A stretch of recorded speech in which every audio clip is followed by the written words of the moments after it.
जी means organic chemistry. हमारा chapter है general organic chemistry और हम क्वांटिटेटिव एनालिसिस पढ़ रहे हैं।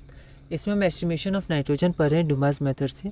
क्वेश्चन नंबर 132 है, the number of moles of copper oxide that will be utilize in Dumas method for estimation of nitrogen in a sample of इतना gram of NN dimethyl amino pentane is.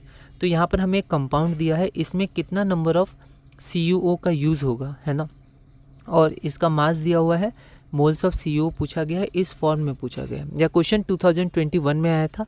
एक बार आप इसे try करिए, फिर हम आगे बढ़ते हैं। तो यहाँ पर सबसे पहले हम लोग स्ट्रक्चर देखते हैं। तो पेंटेन है तो 5 कार्बन, 1 2 3 4 और 5, ठीक है।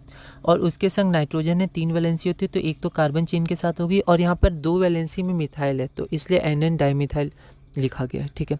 तो ये हो गया, इसको हम लोग A मान लेते हैं, कंपाउंड A।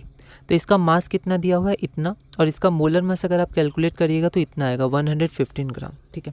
अब हम नंबर ऑफ मोल्स निकाल लेते हैं, क्योंकि जब हम लोग फार्मूला मतलब इक्वेशन देखेंगे तो नंबर ऑफ मोल्स हम लोग डायरेक्ट लिख सकते हैं।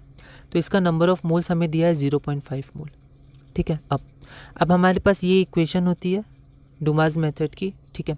तो NN डाईमिथाइल को हम लोग क्या लिख सकते हैं, इसको अगर हम लोग मॉलिक्यूलर फार्मूला इसका लिखें तो C7H17 और N, इसको हम लोग कंपेयर करेंगे इससे, तो हमारे पास X की वैल्यू आ जाएगी 7, H की वैल्यू 17 और N की वैल्यू Z की वैल्यू हमारी 1 आ जाएगी।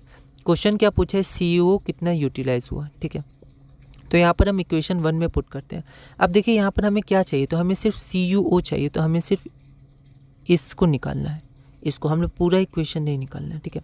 तो ये आपका हो जाएगा 2x प्लस y/2। तो x की वैल्यू 7 है तो 2 7s are 14 और y की वैल्यू आपकी 17 है, तो यहाँ पर 17/2 इतना मोल हो जाएगा, ठीक है। तो 1 मोल इसके लिए NN डाईमिथाइल अमीनो पेंटेन के लिए हमें इतना मोल ऑफ CuO चाहिए, मतलब 45.2 मोल्स ऑफ CuO।